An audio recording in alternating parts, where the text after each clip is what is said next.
is Free Talk Live. Live tonight, live every night. 855 450 free is our toll-free number. We'd love to have you call in. And it's been I guess in the Liberty circles, it's certainly been a disappointing couple days. In studio, we have myself, Chris. I'm Ian. And Rich Paul. And I am referring to the arrest of Julian Assange, the founder of WikiLeaks. Boo! Yeah, right. This is it's disappointing, and you know, I think a lot of people knew that Assange wasn't going to spend the rest of his life living in the Ecuadorian embassy in London, which is probably, you know, on balance. I don't think he wanted to spend the rest of his life in an embassy anyway. It's like one step above being in jail. I'm sure the food's better. Right. But it was a shame because he was basically hiding. He was a political prisoner, self-imposed. I'm not sure how we would actually. Are you hiding if everyone in the world knows exactly where you are? That's a good point. Not well. I mean, are you hiding once you've been found and everyone knows you're there? I don't know if you could call it hiding. Yeah, I don't know if you could either. Well, I don't know. I've seen people getting perp-walked who are still putting their hands over their faces or their coats over their head or something. So I guess it is technically possible to continue to attempt to hide. How well you're hiding is a matter of success, not intent.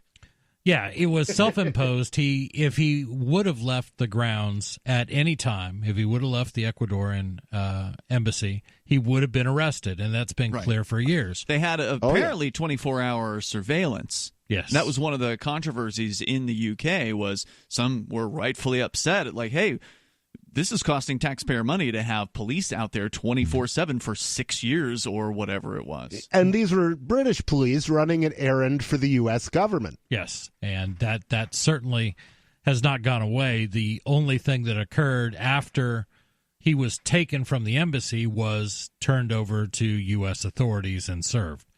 So hold on, wait, he's already been turned over? No, I don't think so. Doesn't he have extradition hearings coming? Oh, possibly. They can't just extradite you embassy to embassy. I think I'm thinking what they'd like to do. I think you're thinking of that too. That could be my bad. But they've been trying to get a hold of Assange pretty much since WikiLeaks days. You know, since 2006, 2008, 2010. Yeah. But since the early days, they've been trying to come up with some excuse to nail him, and the excuse that they ended up using is somewhat convoluted.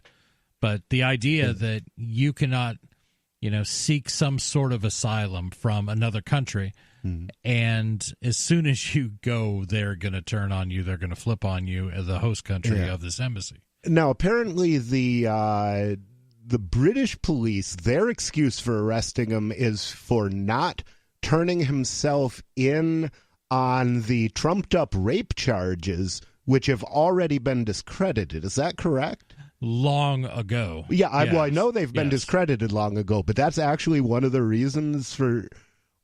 he missed a court date. That was the only British reason. As I understand it, he missed like a court date in Britain regarding the extradition over that. But so the extradition. How would he have gone to a court date if he had gone? Would he have been arrested or would they have held court in the embassy, or would he have been arrested as soon as he tried to go to court?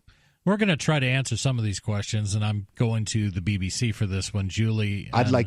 Don't let me interrupt. Well, let me interrupt you, please. The other question is: has he had prior court appearances for which he has appeared and not been arrested in Britain? That would be a good question. Yep. Julian Assange, WikiLeaks co-founder, arrested in London is the headline.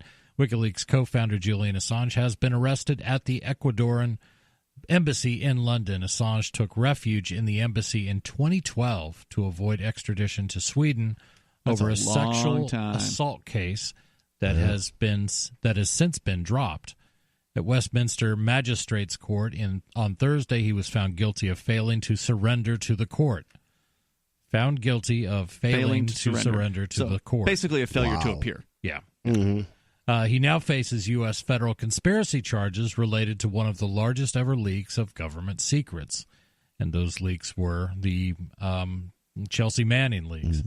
Now, go ahead. In order to prove conspiracy, are they saying that he conspired with the people who liberated these documents from the DNC? Or is he saying that are they saying that he conspired to publish the documents once they were already out? Is this about the DNC or is it about Bradley Manning? It's about Bradley Manning. Oh, okay, I see. That's okay. Manning. We haven't yet got to that, and we may never. And I mean, in terms of finding out what absolutely happened with Hillary's mail server and all of that, and the leaked DNC documents that made their way into WikiLeaks. 855-450-FREE is our phone number. I'm going to continue here. The UK will decide whether to extradite Assange in response to allegations by the Department of Justice that he conspired with former U.S. intelligence analyst Chelsea Manning to download classified databases. He faces up to 5 years in U.S. prison if convicted on the charges of conspiracy to commit computer intrusion. So it is a conspiracy. Is it multiple charges or just one? I see the BBC saying charges there. I thought I saw elsewhere that it was just a charge. But I believe it's only one single charge. I think that's where we're at. I'm guessing that there's at least two, one failure to appear in Britain and whatever it is they're wanting to extradite him for the United States on, because he couldn't be facing failure to appear in the United States. Oh, they might. Rich. Well, I mean, he could, but anything's possible. I don't think that's how they're playing it. No, and another article I read, I'm not sure if this one gets into, but it talks about the very, very, very narrow scope of charges the U.S.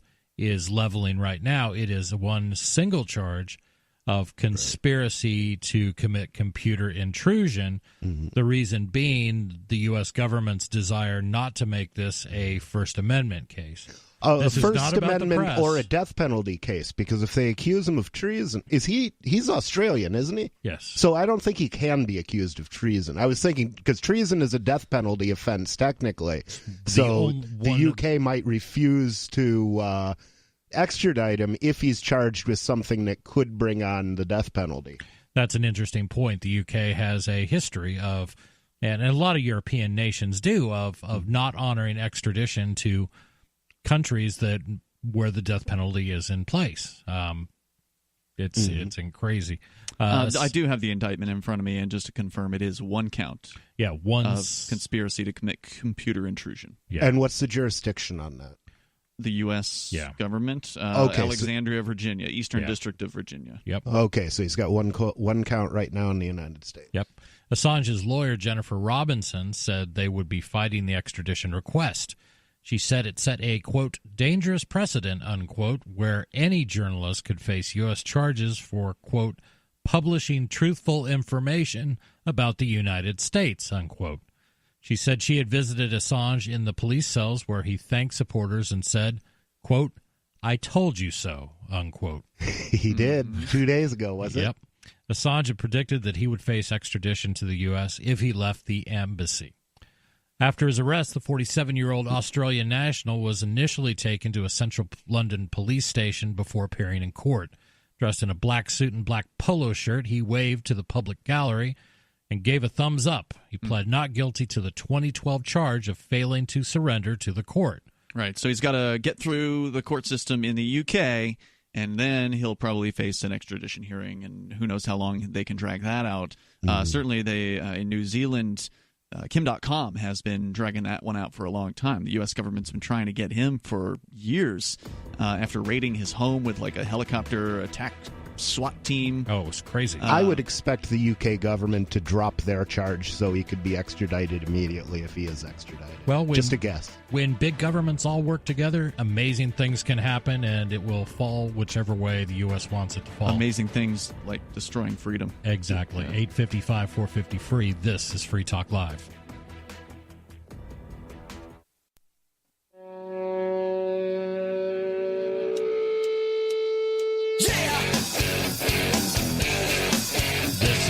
Talk Live, 855-450-FREE. That's 450-3733 if you would like to give us a call. If you don't like to use telephones, because some people are like that, they like to use computers to communicate, we can do that too through our Discord servers, discord.lrn.fm. It'll tell you how to basically load up a program on your phone or on your laptop, get your high-speed internet connection and a good microphone, and you will sound like you are right here in the studio with us. That's discord.lrn.fm. And I also wanted to tell you about Bitcoin.com. Bitcoin.com is your premier source for everything Bitcoin related. Bitcoin.com can help you choose a Bitcoin wallet, buy Bitcoin, and show you where you can spend it. You can also read the latest news or engage with the community on the Bitcoin forums. Learn more at Bitcoin.com.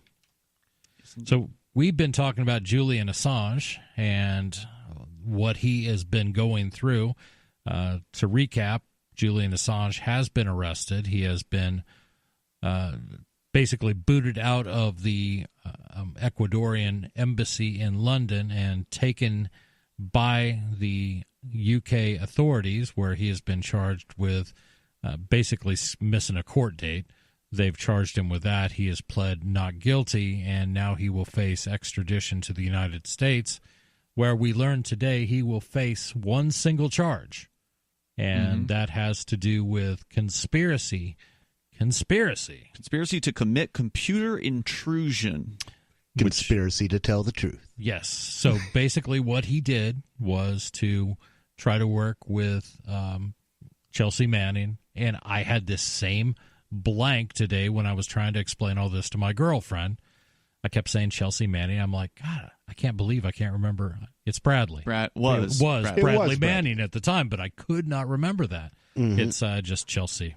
That's what I know her as now. According to the indictment, it says here that on or about March 8th of 2010, Assange agreed to assist Manning in cracking a password stored on U.S. Department of Defense computers connected to the Secret Internet Protocol Network, a United States government network used for classified documents and communications. So interesting. But what does that even mean? Does it say in the course of an email or in some communication, Bradley Manning saying I can't get into this particular file, and Julian Assange saying, well, if you've got like a hash password, send it to me and maybe I can do it. You know, maybe that's it. He probably just ran crack on the thing. Right. I mean, I don't know what Bradley's level of knowledge is. I don't know why, or what Manning's level of knowledge was. I don't know why she wouldn't have. I don't know what to do with historical pronouns. I don't know if I'm supposed to say he when I'm referring to a time before the change. Manning. But anyway, Manning. Private Manning. Yep. I don't even know what I'm talking about anymore. Damn those pronouns. Manning, from the indictment, who had access to the computers, was also using the computers to download classified records to transmit to WikiLeaks. Army regulations prohibited Manning from attempting to bypass or circumvent security mechanisms on the government information systems and from sharing personal accounts and passwords.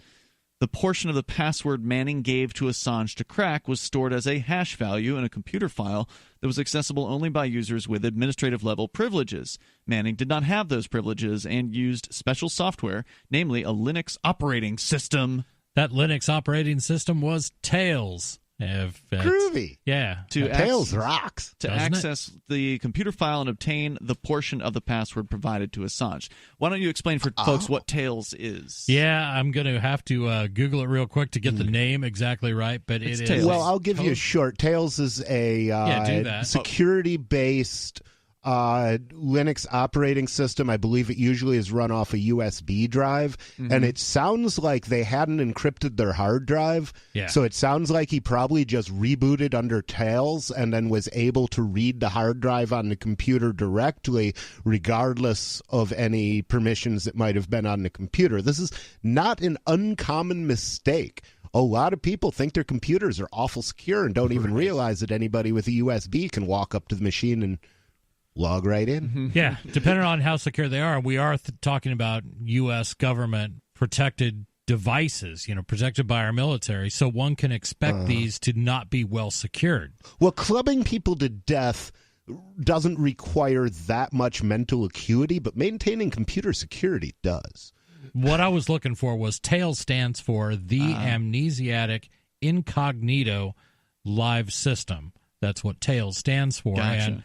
And basically what it is it's a operating system, a Linux system you can load onto a USB drive, plug it in, and boot basically from any scratch. computer. You can walk into the library. You can walk into a friend's house. As long as they don't have the USB stuff locked down, right, through either some technical measure or, as we used to do in IT, squirt some Elmer's glue in the USB ports, which works fine too. But there was none of that. So using TAILS, coincidentally, this TAILS was also used by Edward Snowden. This is what he was using to gain admin access to different machines, and that became news after I was selling USB drives with TAILS on them because I love the idea of TAILS. And I'm like, wow, well, people will probably buy this, so I would... How many do you have? What's that?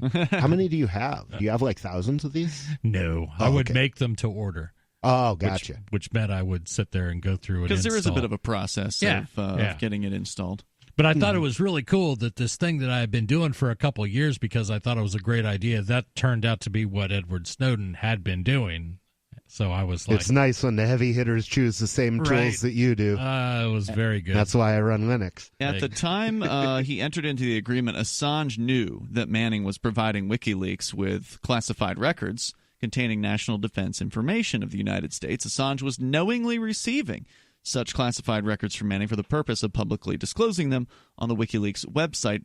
And then they give an example of, in 2010, Manning and Assange discussing the value of Guantanamo Bay detainees' assessment briefs. And in March of 2010, before entering the password cracking agreement, Manning told Assange that she was, they're saying she here, she was, quote, throwing everything she had on GTMO at Assange now. Manning also said, quote, after this upload, that's all I really have got left, to which Assange replied, curious eyes never run dry in my experience. Manning used a DoD computer to download the Department of State cables that WikiLeaks later released publicly. So do we even know if he actually did successfully crack this password? Or just he tried to? Not in what I read. Yeah. He conspired to. I see. That's all they need. He talked to one other guy. And the U.S. government loves to do this when it comes to prosecutions. They love to use words like conspiracy, that you threaten to do something. That's what RICO is. Absolutely. That's how it came about. Yeah, and the conspiracy law does require that at least one concrete action be taken in furtherance of the conspiracy. So it's not just talk. He took that would probably be sufficient, I think. Well, we'll debate whether or not that meets the basically, since we're not lawyers, we can talk about this stuff all day long. 855-450-FREE. And take your calls. This is Free Talk Live.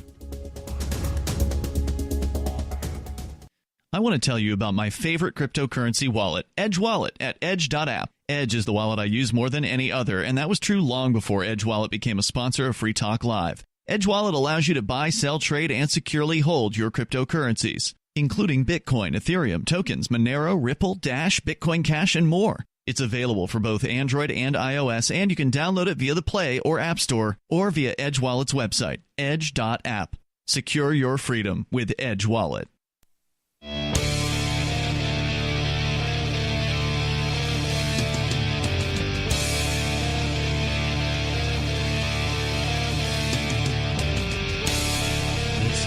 Free Talk Live, 855-450-FREE. If you would like to take part in our conversation, we'd love to talk to you.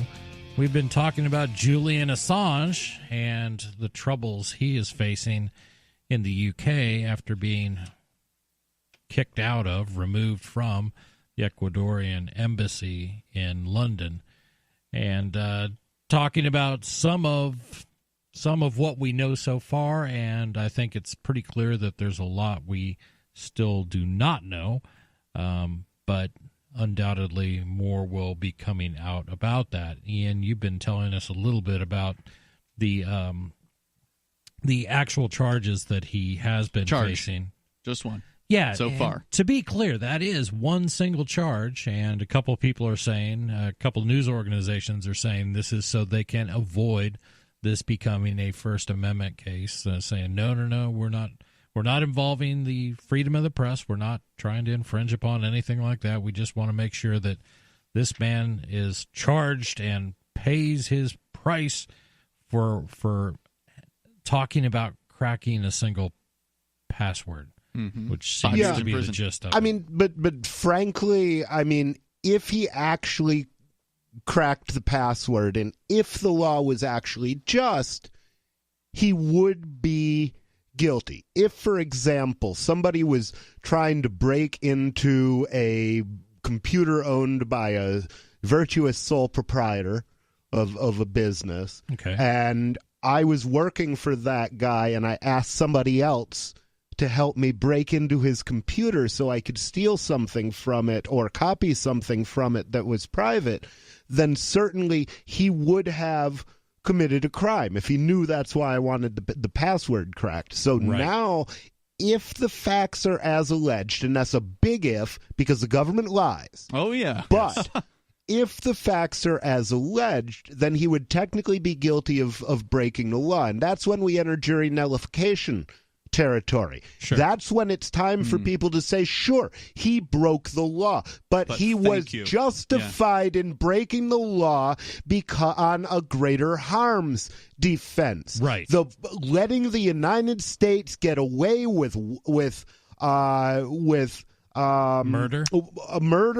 murder of journalists, covering it up with civilians, cover-ups, with corruption, and with war crimes. We're talking war crimes. So really what should be going on is if the World Court had any balls, they would be protecting Julian Assange from the United States government, at least until they could determine if this is the equivalent of the mafia trying to silence a witness, which is what I see going on. Speaking of RICO, I was irritated by the end of that. You were.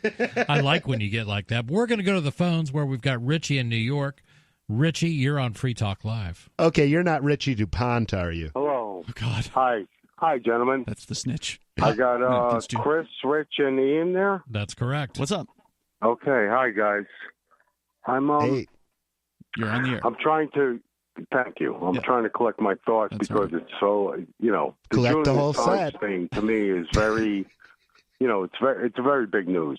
It is. By the way, I know a lot about Linux and BSD, and when you talk about jailing and Rich, basically, I want to say to him is in Linux, that means you can't change root.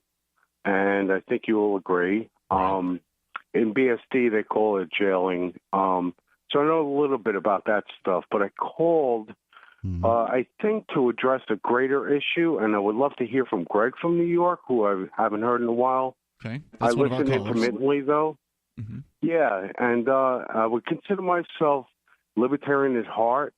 But I'm I guess, I don't know, independent. Meaning anything. What's the issue? So you're libertarian at heart. What's wrong with your head? A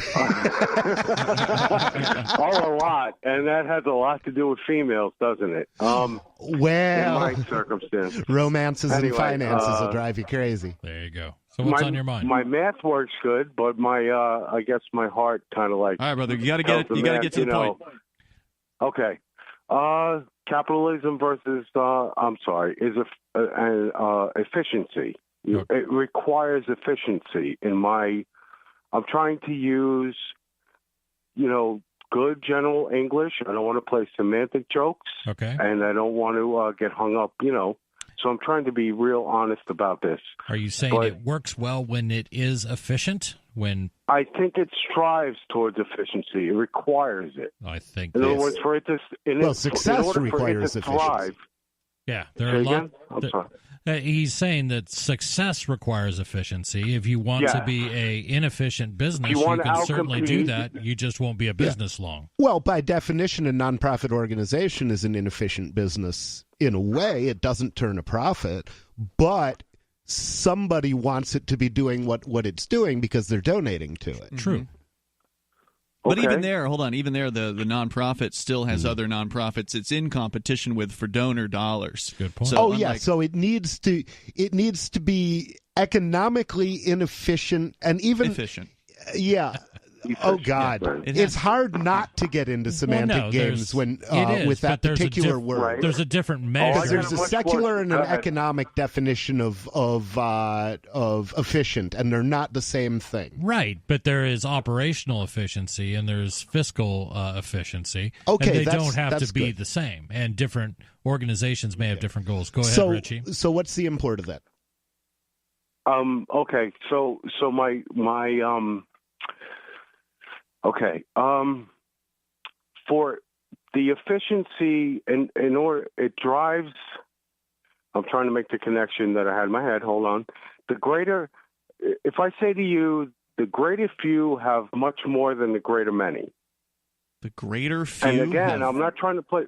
Much more. So you're talking about like the 1%. You're talking about the wealth that's collected in the hands of a very small number of people. And are you going to say that that's capitalism and that's how it works out? No. I'm just saying that the play on words about the word greater used in that sentence. The greater few have much more than the greater many.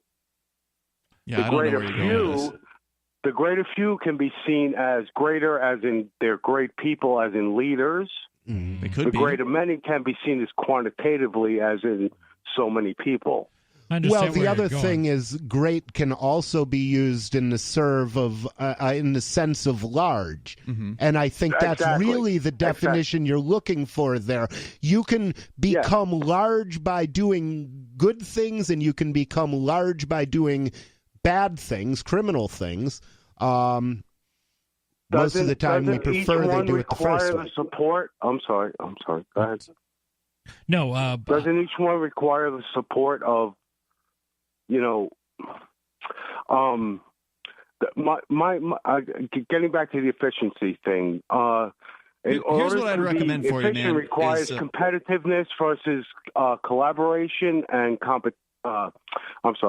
competition is basically the opposite of collaboration and cooperation. That's what I'm trying to say. I would disagree. I would say that a pursuit of efficiency will lead to the use of cooperation if and only if that cooperation is efficient. I'm going to go a little deeper, and I'm just going to say that he doesn't like the 1%. And I think at some level he believes that the 1% is a byproduct of a capitalist system. See, I think you're making some assumptions there. I'm having based on his introductory remarks because I didn't really understand the question, and the suggestion that I would make is what I do before I call into a talk show is I write down a brief statement of what I intend to say, and I try to fill in the digression later, because brevity is the soul of wit, and we can't understand the question if it's not brief. Yeah, figure it out. Call in then. 855-450-FREE, and let us know what you think. What are your thoughts on capitalism? What are your thoughts on socialism? What are your thoughts on Julian Assange and the U.S.'s efforts, which seem to have paid off for them, in getting him back so they can charge him? 855-450-FREE. This is Free Talk Live.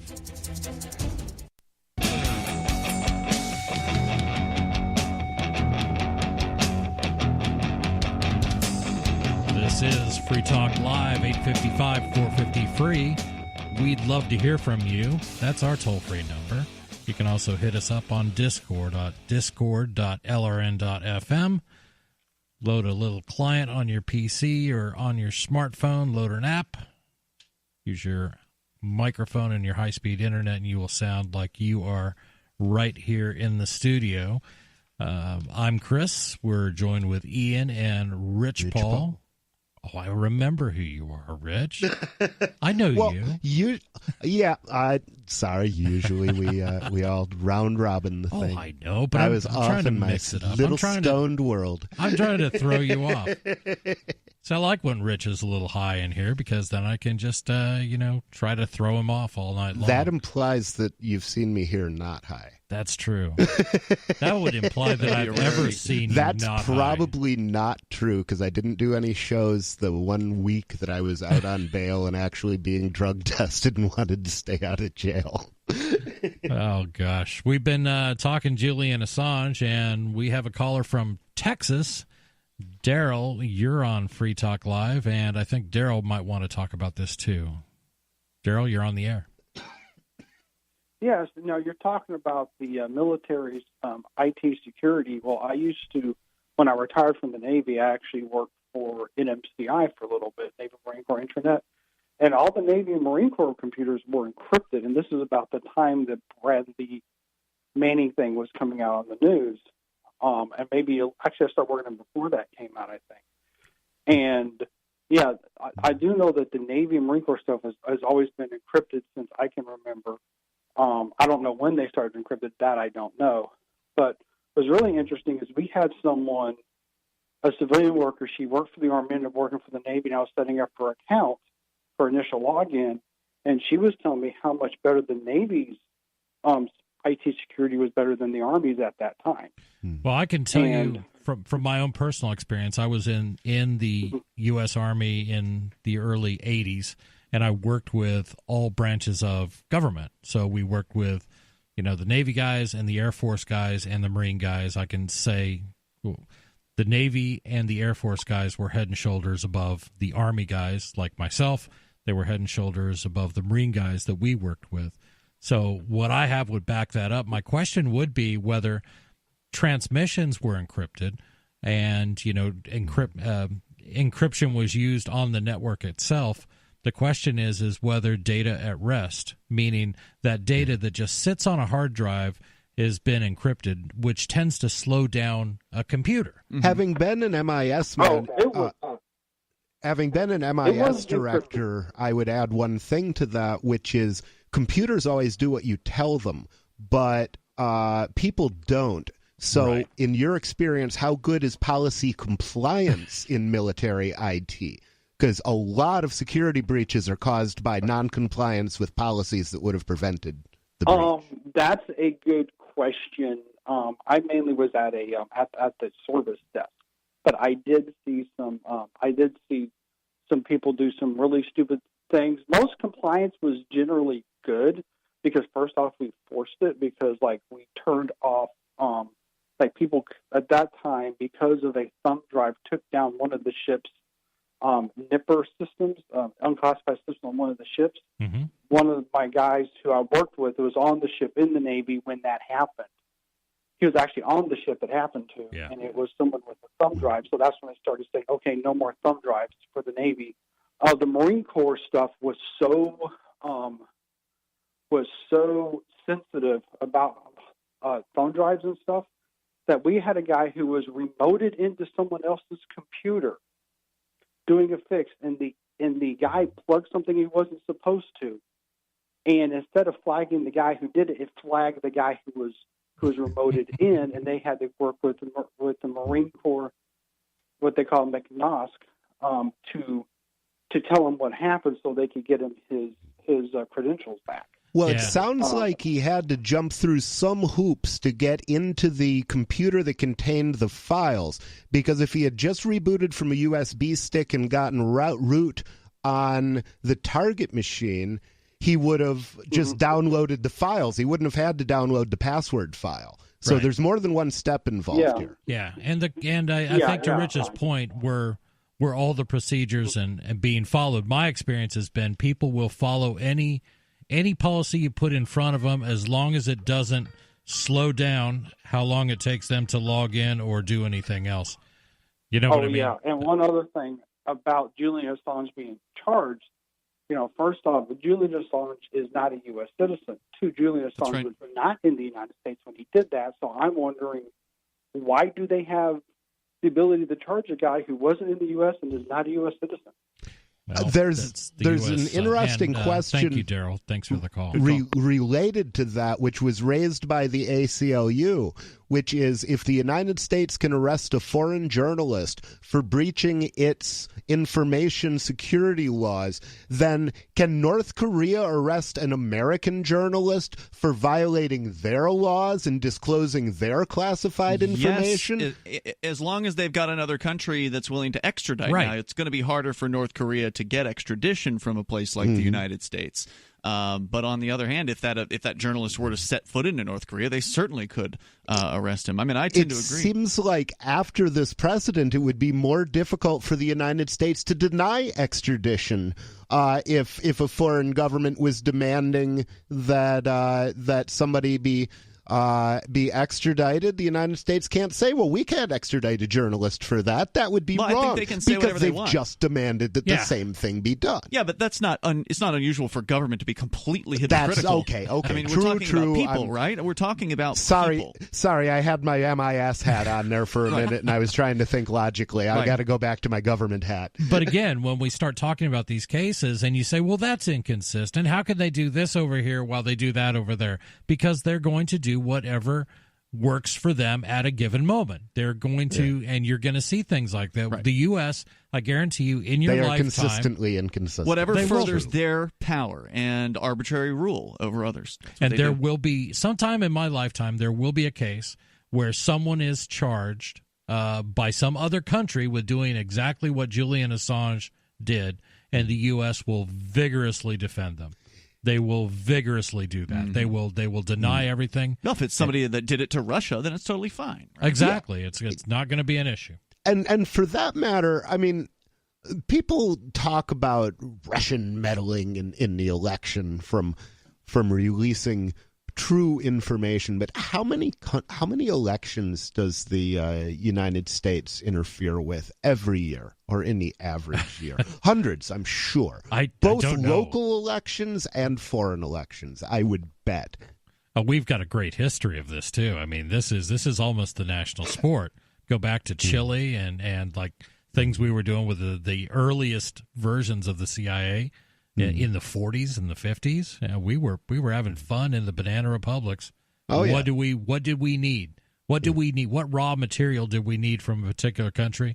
We'll get somebody in there friendly to us. And once you've got people in place who are willing to do that to a foreign population to subvert their elections, what moral restraint is there against their then manipulating local elections? What happens when the CIA sees a candidate that they think would be bad for national security? Do they feel they have the right to manipulate that election the same way they would a foreign election of somebody who was bad for American interests? I can't tell if you're pitching us like the plot line of your new novel, or if this is the plot line of a history you're writing. I think this is a plot line of history. Okay. I think this is what's. I think this is what has happened. I think after World War II, the United States government was filled of people who were absolutely amoral in their pursuit of anti-communism. Oh yeah, and I think that having done that, they think they subverted the news media in the interests with the rhetoric of national interest, and then I think they switched all of that stuff to be used to control the domestic population. Yeah, I think that's a fairly accurate summary of what we did in the post-World War II era. It has, the problem is it hasn't stopped.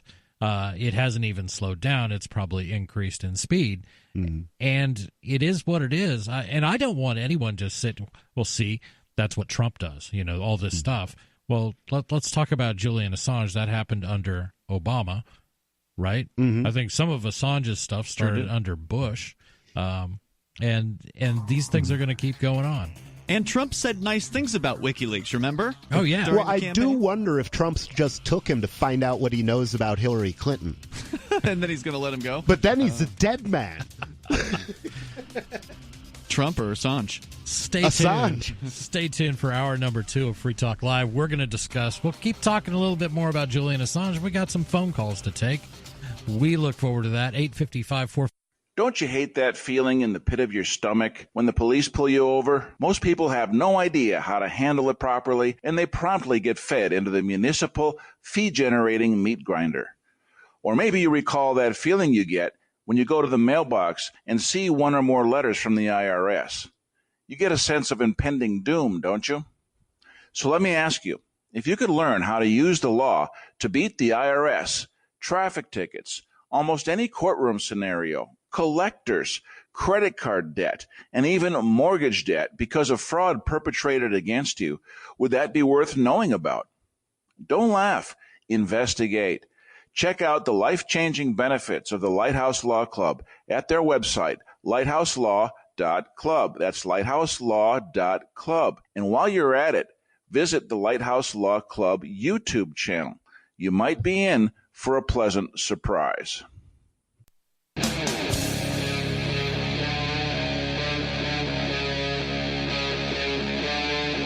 Free Talk Live. This is Free Talk Live. Thank you for joining us tonight. We're in hour number 2 of our 3-hour show. We do 3 hours live. Let me think. Is it Mondays, Tuesdays? No, it's every day of the year. You want to tune in on Thanksgiving? We're here.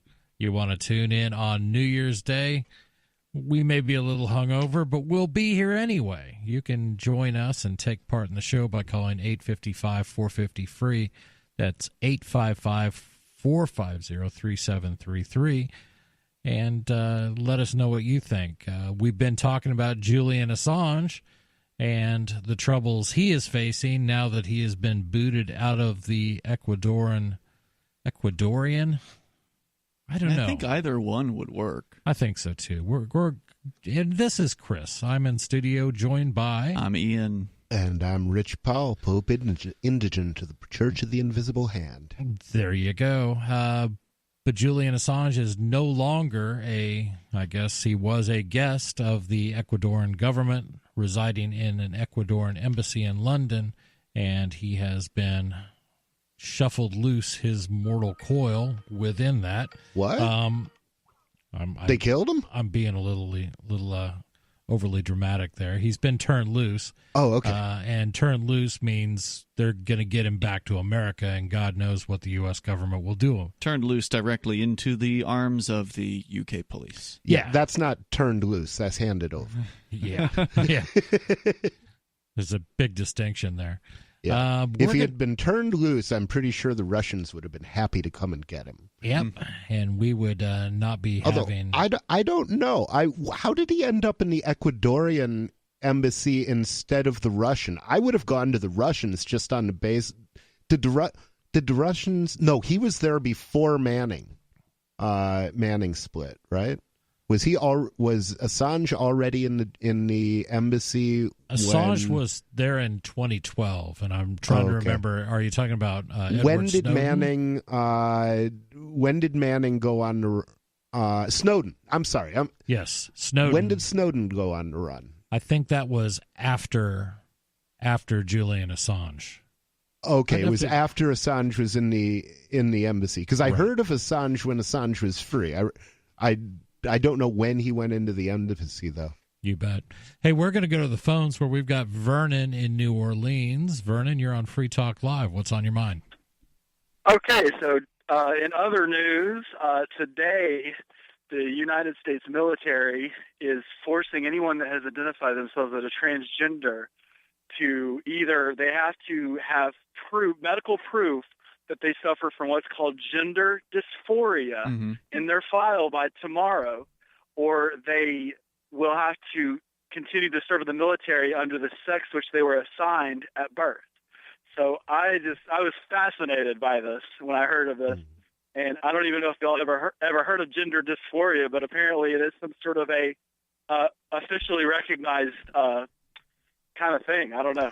Yeah, gender dysphoria is it's the medical term for being transgender, and I don't know if it's accepted by all transgender people. I know that there are transgender people who use that term to refer to themselves.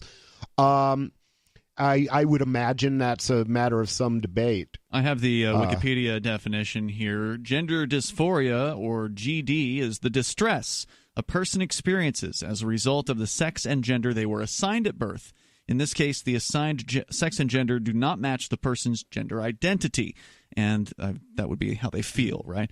And the person is transgender. Evidence from studies of twins suggests that gender dysphoria not only has psychological causes, but may have biological causes as well. Let's not trivialize it and say how they feel, because it's not so much a matter of how they feel as I understand it. My understanding is that what transgender people are saying is that they've developed they're in a masculine body, for example, but have developed a feminine personality. Mm-hmm. So it's deeper than how they feel. It's their personality. It's who they are. Like if you read about people who suffer from multiple personality disorder, okay, sometimes some of the personalities will be female and some of the personalities will be male. Mm-hmm. Okay, so imagine if you only had one personality, but it happened to be a male one, and you were in a female body. How do you deal with that? But should we have a medical diagnosis to actually officially recognize that instead of just our own word? I mean, to me, I think it's rather offensive that the federal government is requiring these people to have to get this kind of diagnosis, basically, in order to continue serving in the military. Yeah, I mean, it's akin to saying that I have to say that I have what is the disorder that they made to medicalize libertarianism? Oppositional defiant disorder. Yes, it's like making me confess to having oppositional defiant disorder in order to register as libertarian to vote. Right. The silliness of this in the fact that what gets lost here is people that are in the military are there voluntarily. They've chosen that life. They have volunteered, and it seems like if you're volunteering to do something, you're giving someone else control over you. In the military, more so than normal. If you're volunteering for a job, you can quit. Yeah. With the military, as you know, it's 8 years minimum? Half of it's the ready reserves nowadays, and then half's active duty? It depends, and you can go in for a couple of years, but the thing is you're there voluntarily, and I think, well, first of all, read the contract, because you're going to find all sorts of things like this in there that you had no idea were there. Any final thoughts, Vernon? No, I think a lot of people joined during the Obama administration because that don't ask, don't tell thing went out the window, and then Obama, says like, okay, you can be whatever sex you want, who cares? Just join. And so they joined, and now Trump's reversed all of that, and so they joined, possibly under false pretenses, I think. Well, I won't doubt that, but I will say also that, when you say that I agree to no longer, I'm basically giving up most of my constitutional rights for whatever my superior officers tell me to do, that you shouldn't be surprised by that sort of thing. Right, you are literally waiving your rights when you join the military. And oh, yeah. Mm-hmm.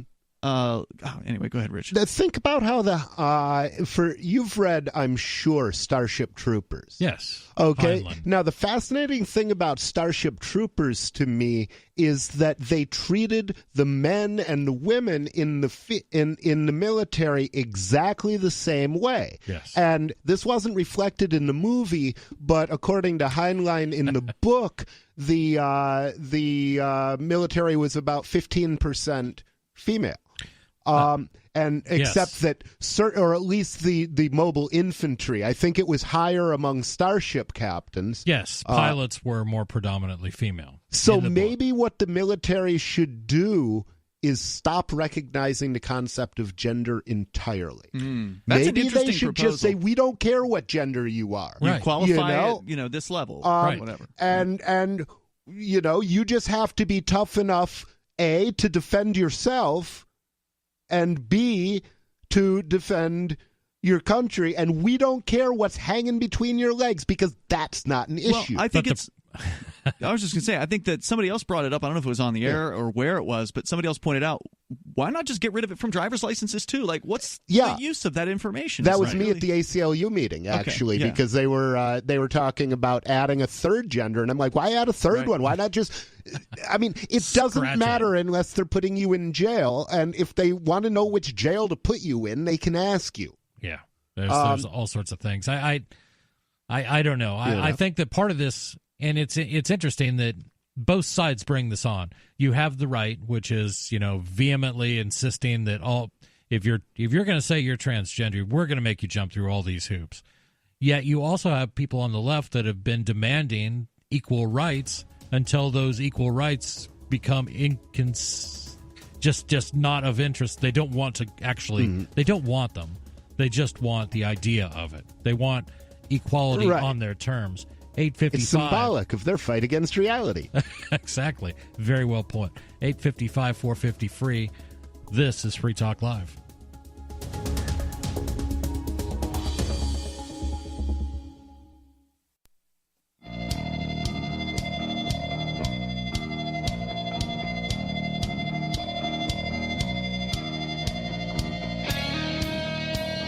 This is Free Talk Live. 855-450-FREE, 855-450-3733. That's our toll-free number. You can also hit us up on Discord at discord.lrn.fm. In studio, we have myself, Chris. Hey, I'm Ian. And Rich Paul.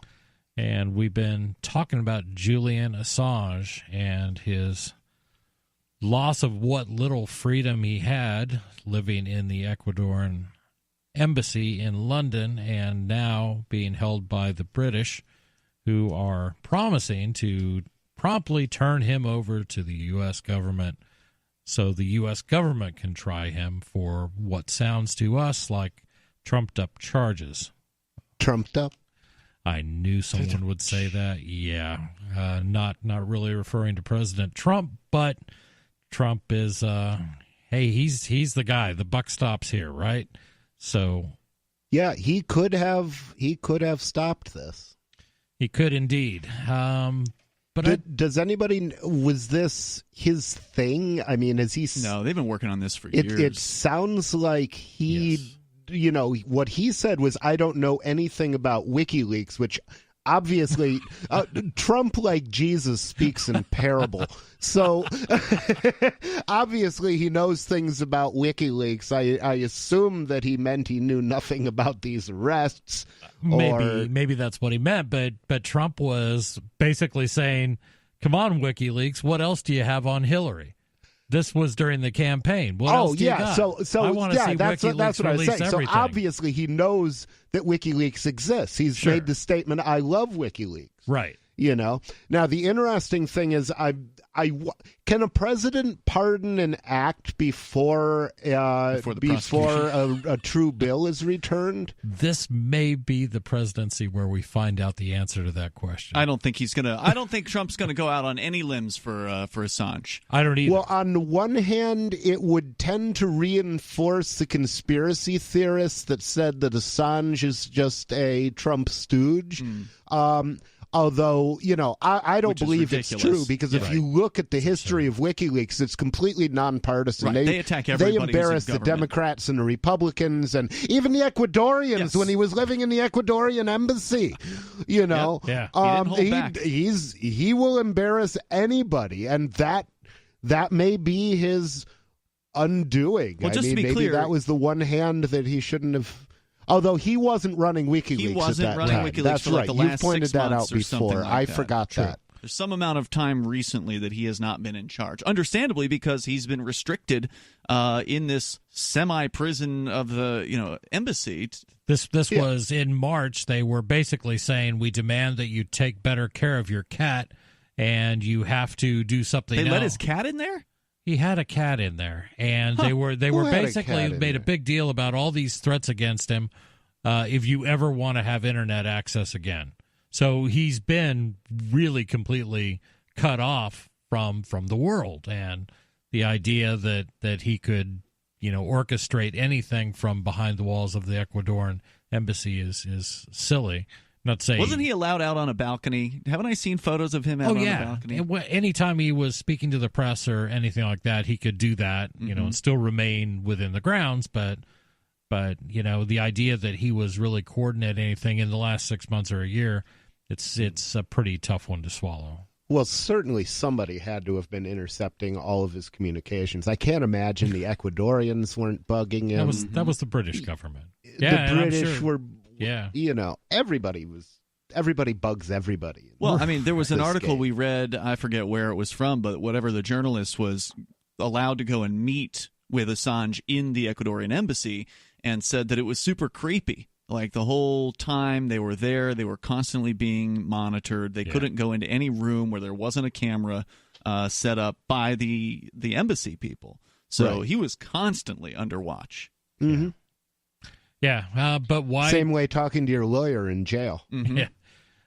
But you just have to believe them that they're not going to listen in because every single room is wired for sound. Yeah, they certainly have the ability to listen to your attorney-client conversation. And I guarantee you there are people listening right now, they're going, well, Julian Assange, I mean, he spilled U.S. secrets. These were classified documents. I mean, all the communiques with all our embassies all over the world, you are missing the point. If you believe that he just was an evil guy, spying on the U.S., turning over secrets, you have to realize that the U.S. had secrets that they were trying to keep that were against U.S. law.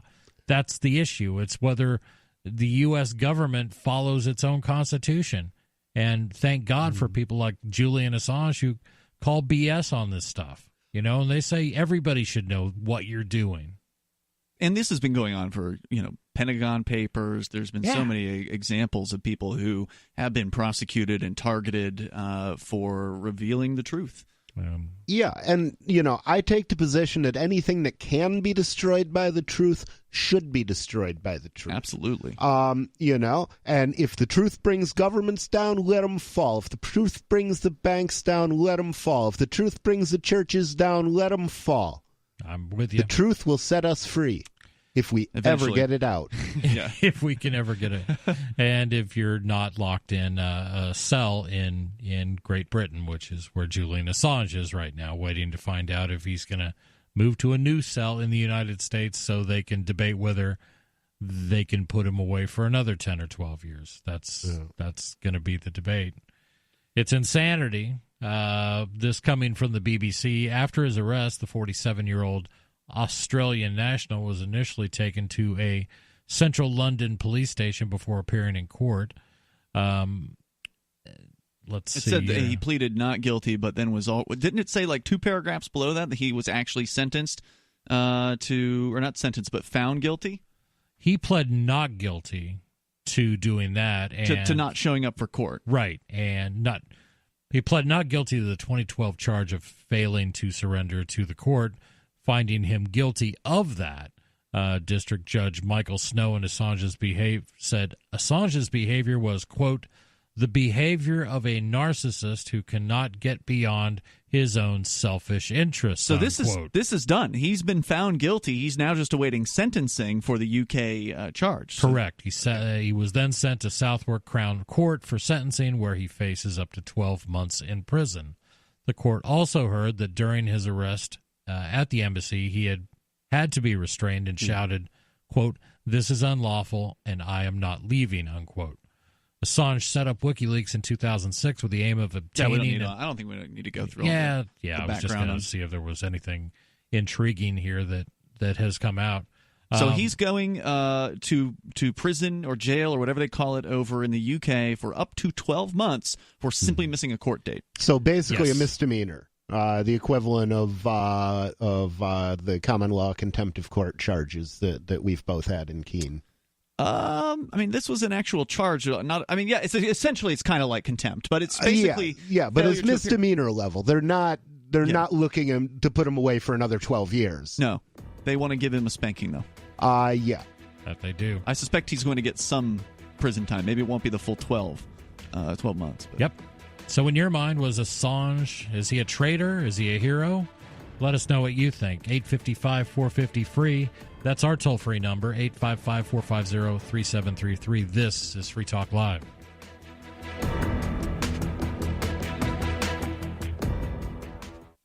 Bitcoin.com is delighted to announce their latest partnership with the gift card specialists at eGifter. With many of the world's leading brands on their roster, it is now easier than ever to get the gift cards of your favorite brands with Bitcoin Cash.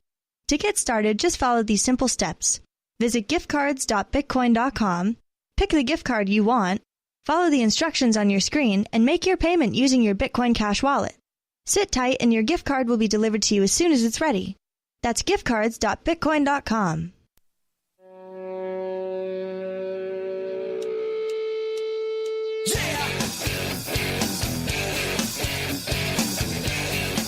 This is Free Talk Live, 855-453. That's our toll-free number. You can join in, take part in the show. We'd love to hear from you. But before we do, I do want to tell you about Edge Wallet. Are you familiar with Bitcoin or other cryptocurrencies that are out there? Rich, have you heard of these? Have I heard of cryptocurrencies? Things? Yes. No, man. No? What's still that? happen? Cryptocurrencies are changing the world, and one of the best places to start is with the Edge Wallet. Edge Wallet is available on iOS and Android.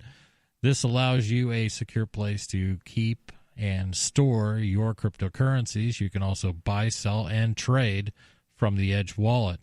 This is user-controlled, and you will own and control the keys to your own money. It supports Bitcoin, Bitcoin Cash, Ethereum, tokens, Monero, Ripple, Stellar, and too many more to list. I love that they have Monero. I think that is one of the coolest things. Right, that is a huge step. For those of you who are not familiar with Monero, Monero is a privacy coin, and it is so much has gone into the development of Monero, it makes it almost impossible to code a wallet that supports it. It's been very, very difficult. Because Monero wasn't based on Bitcoin. It's one of the few cryptos out there that started basically from scratch, and they did it differently. It's called CryptoNote. That's about all I know about it. It's different. No. And programmers complain because it's hard to put Monero into things and get it working without a full node, basically. Was the Zero Cash not Zero Hash, but the Zcoin protocol was that's Bitcoin originally, and then I think they based that modified off it. Really?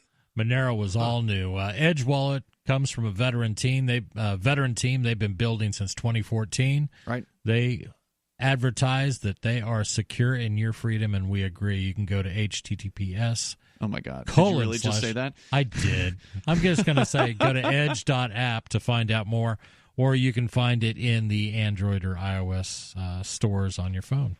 www. No, I don't need to do that, but I do need to do : // I'm just being silly. Oh, wow. Edge.app. You're going to give us all cancer of the semicolon here.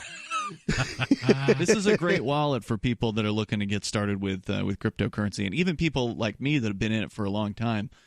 It's the number one wallet that I use. Yeah, and it's wallets are a necessary part for those of you who may not be familiar with this type of thing. If you're going to hold cryptocurrency, you have to have not a leather wallet like we would keep in our back pocket, but you have to have a digital wallet.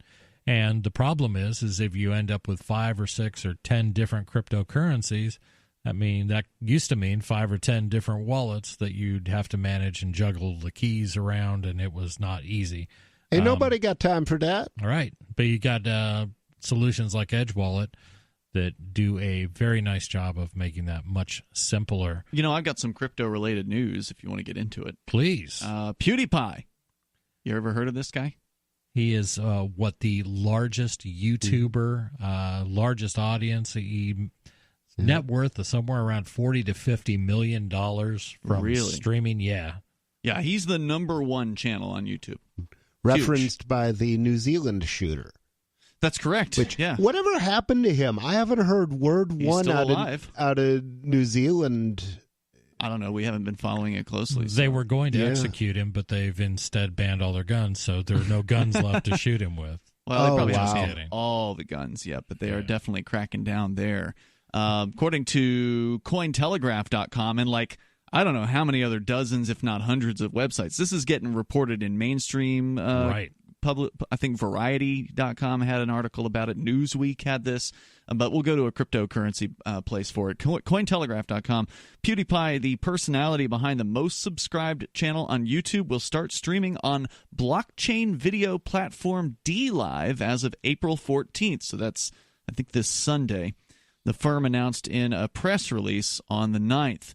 DLive, a blockchain-powered broadcasting app that includes a reward system for content creators, will be, quote, the exclusive live streaming platform, unquote, for the famous Swedish YouTuber Felix Kjellberg, better known as PewDiePie, according to their press release. Now, think about this from a business perspective. This is a huge win for, whatever DLive is and whoever's behind it. We don't know a whole lot about it right now. We're on there as of yesterday after we saw this news at dlive.lrn.fm, because there's going to be a huge rush of people going to this platform. But they just poached the number one YouTuber over to their platform. What do you think it cost them?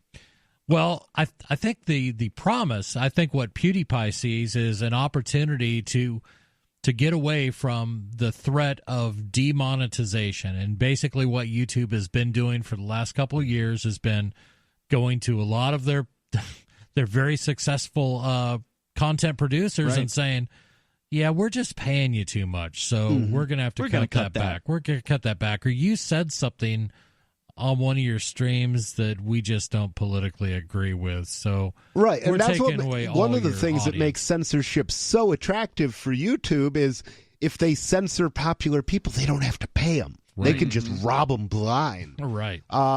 So, it's a license to steal for them.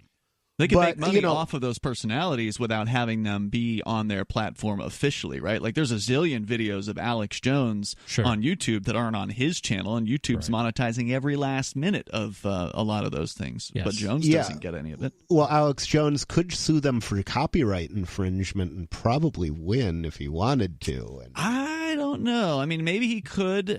I don't know if that would put him in I don't think he should, because I don't think these laws should exist. Once you've released something, it should be public. Well, I mean, to Jones's credit, I think that Jones has sort of always been known for putting out his videos publicly and for free. So I don't think he doesn't want to do anything that's going to prevent his message from being circulated and driving watchers back to his site. I mean, it's okay. There's value in free sometimes. But this is a huge move. Now, somebody called in last night. The reason why this got brought up last night briefly was because the first call out of the gate was actually about it. Big Loaf, and I kind of jumped in for a moment to say something to it. Big Loaf had called in. He's a frequent chatter in our Discord server, and pointed out that he does not believe that this platform that PewDiePie is going to is actually decentralized. And he made a strong argument. And so, what I'd been saying yesterday in my tweets and such about this was, allegedly decentralized or purportedly. Try to qualify, because I don't know. I mean, I haven't seen the code. I don't know I don't know if many people have. And Big Loaf's point was, you couldn't even get a full node software. You couldn't get whatever it is that they're using to distribute. If they are, if it's out of open beta or whatever, I don't know. We couldn't find it. He couldn't find it. I haven't found it either. And I think it's important to note that at some point with any of these platforms, there's going to be somebody at the top who's going to make decisions. And you're going to have layers down from there. Jones apparently has already been banned from DLive. Yes. Really? Yes, that's correct. So they still, Okay, so that if they won't let Alex Jones on, then I don't want, even though I don't believe him, I don't agree with him. I think he's a good canary in the coal mine to say, I'm not going to invest that much time or energy in DLive, because if they're already banning people from the get, then it's I think it's going to go downhill. They got rid of him. Yeah. So DLive has been around for over a year, as I understand it. They're just getting a lot of press coverage in the last 2 days. Yeah. Well, getting a lot of press coverage, doesn't that generally mean? I mean, Facebook and Twitter got a lot of press coverage. The other people didn't. Don't they give press coverage to the people they're trying to drive you to? Yeah, they could be doing that. I don't know. I don't trust anything that comes out of the media. Yeah, I see what you're saying. I mean, for our purposes, and as I pointed out to Big Love, because he was, tooting at me on Mastodon over this as well over the last day, and it's look, I don't have to agree with everything a company does to utilize their platform, right? We're on Twitch, and Twitch has made some crappy decisions about some of their streamers. We're on DLive, and DLive isn't perfect, but at least they're trying something different, and we can get into a little bit more about what's going on. Yeah, it sounds 855-450 free. What do you think? Will you follow PewDiePie to DLive? This is Free Talk Live.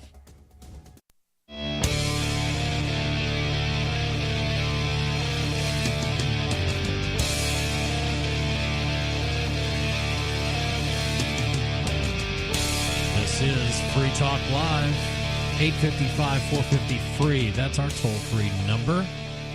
855-450-3733. And we've been talking about all kinds of stuff. We spent a fair amount of the first hour discussing Julian Assange and the troubles that he is facing in the UK and most likely soon in the United States. We have also talked a little bit about DLive, a new streaming platform that just recently scored the #1 YouTuber, poached him, lured him away from YouTube.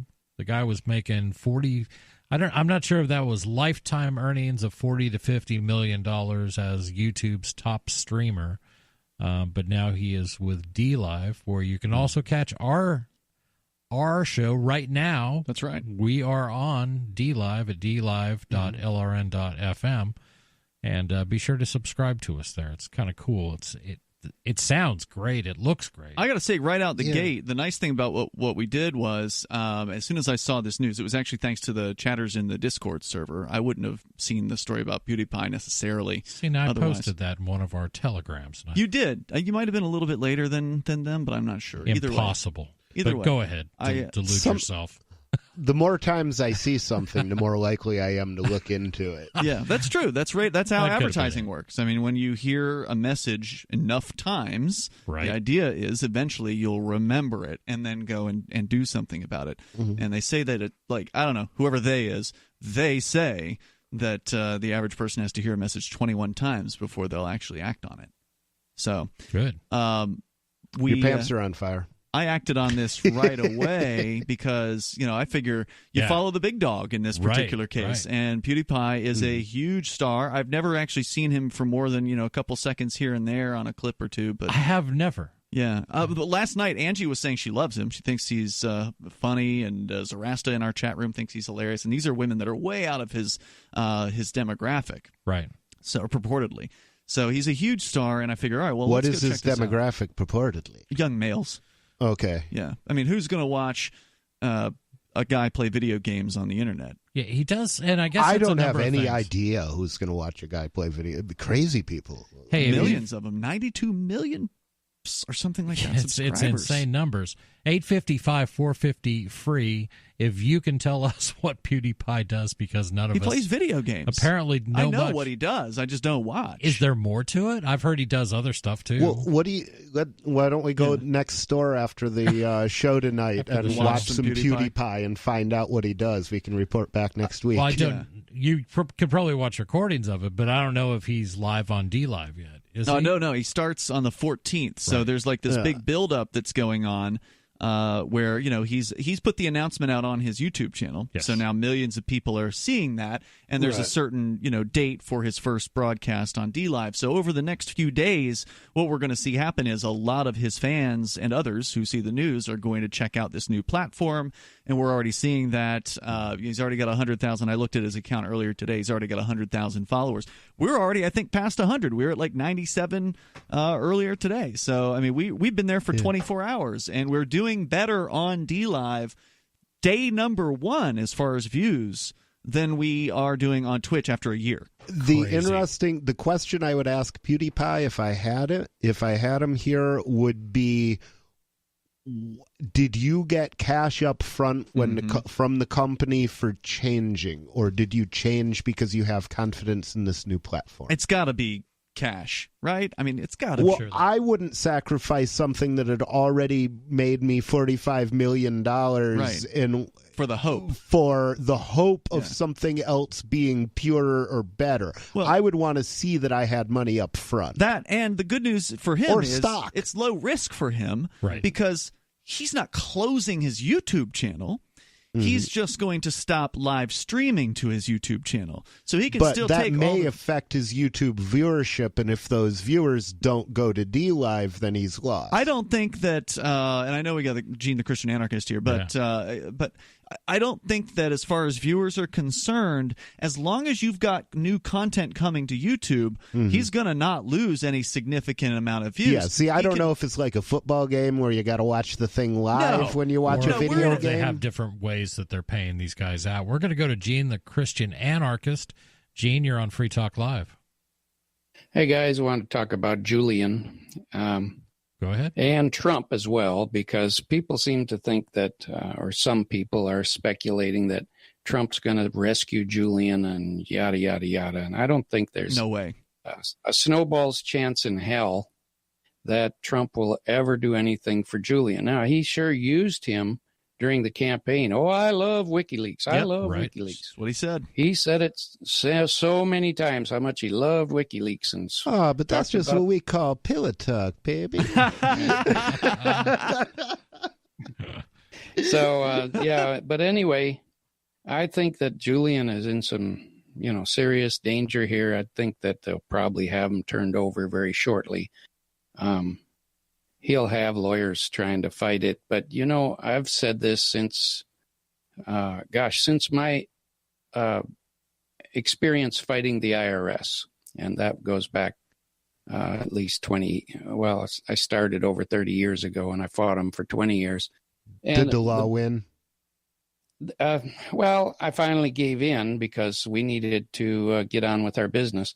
So I guess in a way they won because I finally gave in. But what it boiled down to is I realized that these people are just lawless thugs, and it doesn't matter what the rules say. If you find a rule that says they can't do something because it's not correct, they're just going to ignore the rule and do it anyway. It doesn't matter to them what the rules say. Well, it sounds to me like the law got your money and we got you, so I'd say the law lost. Indeed. And sometimes they will change the rules, or they will simply have one of their courts interpret the law in a different way. You know what I mean? Yeah. But that most allows of the time them to speak out of both sides of their mouth. Go ahead. But most of the time they just ignore the law and just, you bring it up and they'll just say, overruled, and move on. That's it. So they don't really care. And it's blatant. The Second Amendment. Oh, that doesn't really mean what it says. Well, yes, it does, because it's a contract. Right. The only time those rules ever mean anything to them is when they're applying them to us. And it's time for the mundanes to learn that there is no such thing as law. Law does not exist. It's a fallacy. The only thing they've got are tools they use to oppress the people. They don't follow those rules. In fact, I think it's one of the few things I believe it was George Bush, told the truth about when he said, talking about the Constitution, it's just a GD piece of paper. Yeah, is what he said. An honest moment, huh? Yeah, and that's and I agree with them. Yeah. I mean, that's exactly what it is. It's just a piece of paper. It carries absolutely no weight at all. You know who Lysander Spooner is? Of course, Lysander Spooner is my hero. Oh, that's what the Constitution is either authorized such government as we have had, or it has been powerless to prevent it. And either way, it's unfit to exist. Well, that sounds like a modern thinker who would say something like that. When was that said? That was said prior to the Civil War, because his primary issue was the abolition of slavery. Yeah. Lysander Spooner was my wake-up call when I read an essay on the trial by jury back in the 70s. I had to get it on paper, on a hardcover book, because we didn't have internet back then. So this is how I learned about liberty. And Lysander Spooner, I highly recommend everybody look him up, read what he said. Absolutely. He's got a lot of good stuff. Hey, Gene, thanks for your call. I appreciate it. Just this idea that the idea of the Constitution was to limit government. The idea was that these will be the restraints upon the federal government, and that'll work. It worked for maybe 15 minutes, a half hour, until they figured out that, well, we can't really do this. And that's why the argument that the Constitution is a so-called living document is such nonsense, because the Constitution was a compact between the states. Yes. So one party to a compact doesn't get to say, well, this is a living document, so I'm only going to treat it as I want to treat it, because that's not how contracts work. That's not how compacts work. And the idea of the living Constitution came about in the Progressive era. That was the age of Teddy Roosevelt, prominent Republican, and Wilson, a prominent Democrat. They were the proponents of this idea of a living document. Craziness. We're gonna crazy. Sooner or later, somebody's going to burn it to the ground, and I'm going to roast marshmallows and cheer. I hear you. 855-450 free. You'll stick around. You'll hear some more interesting stuff on Free Talk Live, 855-450. Would you like to hang out with Penn Jillette? He's keynoting Freedom Fest this year. I, for one, am thrilled. Freedom Fest is the largest liberty-oriented gathering in the world. They take a Big Ten approach with libertarians, conservatives, liberals, anarchists, and just open-minded people mingling together to hear real debates, share real solutions, and converse freely. This year's theme is the Wild West, a time of liberty and opportunity, or a time of anarchy and violence. Maybe both. Go to freedomfest.com/FTL and get your tickets now. freedomfest.com/FTL. Not convinced yet? Hey, I understand. It's a high-end event, even with coupon code FTLEB. Sure, you're likely to receive investment advice that'll make that sum seem paltry, but I have something special for you. Go to freedomfest.com/FTL and you'll get the 5 best speeches from last year for free. Call it a test drive. Do yourself a favor and go to freedomfest.com/FTL. freedomfest.com/FTL. Use coupon code FTLEB for a discount.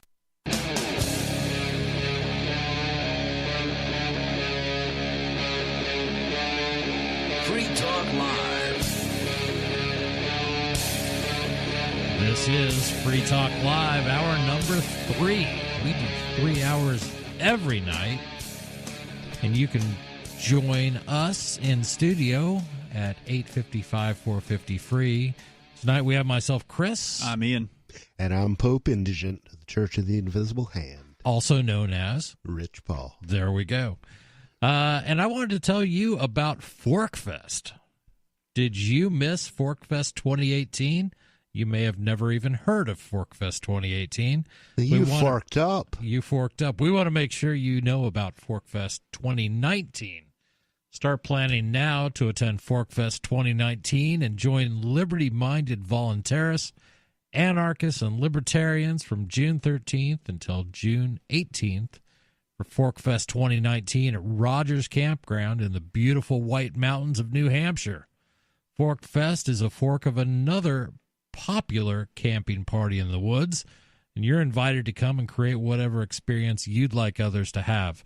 Forkfest is decentralized, which means there's no one in charge. So it's up to you to create what happens, or you can simply relax and go camping with other liberty lovers. For more information and to connect with other Forkfesters via the unofficial Telegram chat or Forkfest forum, visit forkfest.party. That's forkfest.party. And man, I hope I can get away for at least a day or two to get up there. It's the problem of owning one's own business. It's shaping up to be...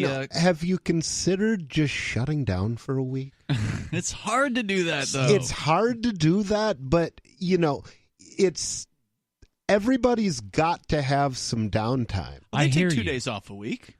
Right. But 2 days off a week started happening after we've been in business for 3 years where we were open 6 days a week. Yeah, and I heard Colleen had to twist your arm into it, too. Well, just about anything else you said, I would say, give me some money, I'll take care of that for you. But Porkfest, no.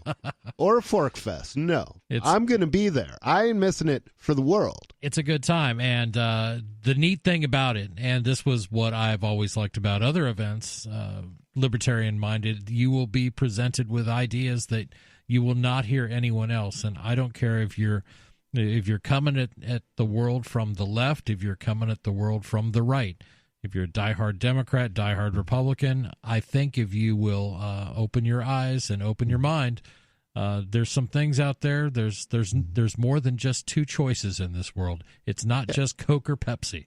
Yeah, Forkfest to me, it reminds me of what Porkfest once was, in that Porkfest has become more centrally controlled and Forkfest is a lot more open. Yes. You can do just about anything that isn't initiating force there, and we're going to leave you alone. We're going to just let you do it. Don't irritate the property owner, but other than that, it's all good. By the way, I heard there's a rumor. I don't know how true it is, because with Forkfest, it's decentralized, so nobody's in charge of anything, so we don't really always know just exactly. Just talk to the boss. Everything there that's is going no boss. on. Right.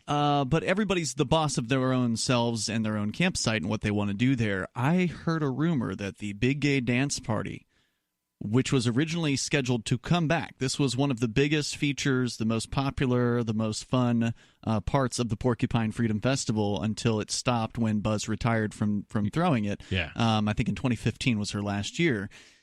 I heard a rumor that it was scheduled for Porkfest, but it may be moving to Forkfest. Really? Yes. Oh, wow.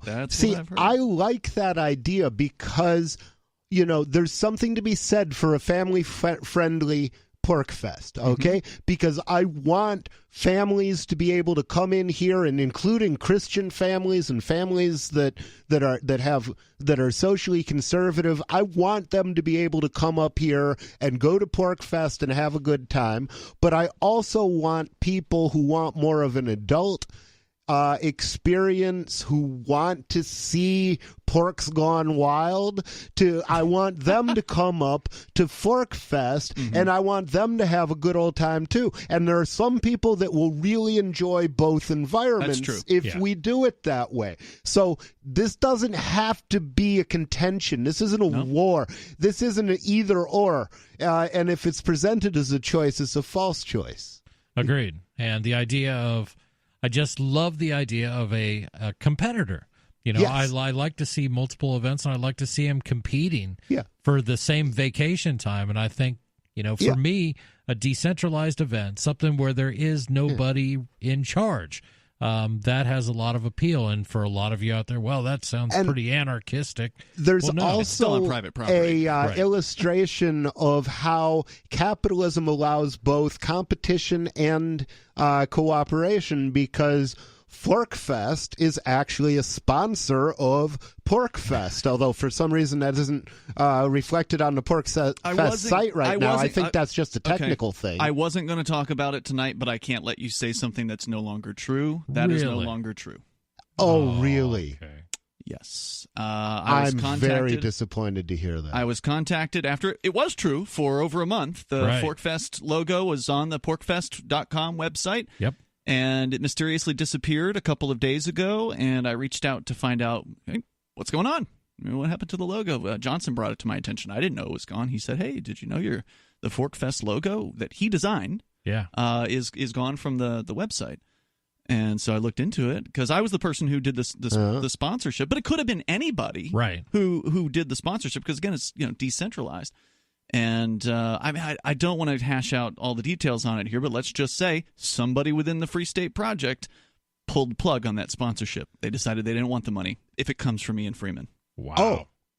Well, I wonder if they would take it from Rich Paul. Good question. I actually asked that question in response to the email that I received from Jason Sorens about this earlier today, who's the founder of the Free State Project. I'm still waiting to hear back from him.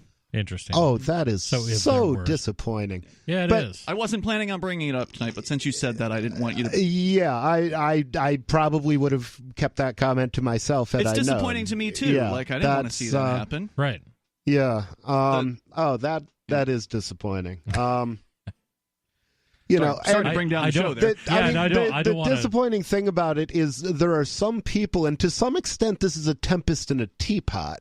Especially if it's not, if it's just an Ian thing, although it is disappointing because, but what bothers me is there are people who have chosen not to move to New Hampshire because they've seen the Free State Project as this big bad thing because of their treatment of Ian. And the thing is, I always say, well, come anyway. I never interact directly with the Free State Project except at PorcFest. And sooner or later, they may ban me from PorcFest. I don't care. I'll still go to PorcFest. Right. And I'll still be in New Hampshire doing my thing because even if they hate me, their existence here benefits me. Sure. So I didn't decide to become a political activist because I wanted people to love me. God. That wasn't it. Wow. Well, how misguided would you think somebody was to become an activist for that reason? I think we have a president who's very much guided by that thought. Not as an activist, but as the idea that people will love me. He talks about that a lot. Well, and some people do. They do. I'm not one of them. I'm not either. But you know what I did find interesting? And what I love when governments finally realize the folly of their ways. When really the silliness even becomes apparent to them. And this time it happens in Arizona, where they are close to abolishing an absurd licensing law that requires 1,000 hours of training to blow dry hair. Wow. You might hurt somebody with that blow dryer. I mean, it could get really hot. I'm looking at a picture here of these two gentlemen. It looks like they're in a salon of some sort, but they're brandishing their blow dryers almost as if they were weapons. This could be dangerous. Do they have a license for that? Now, if your hourly rate is $15 an hour, that's demanding $15,000 worth of your time. Seriously? It is insanity, but plus whatever you paid for the training. Good Lord. That is what we have come to expect from government. We're going to talk about that Bring shortly. out the guillotines. 855-450-FREE. We're going to talk a little bit about occupational licensing.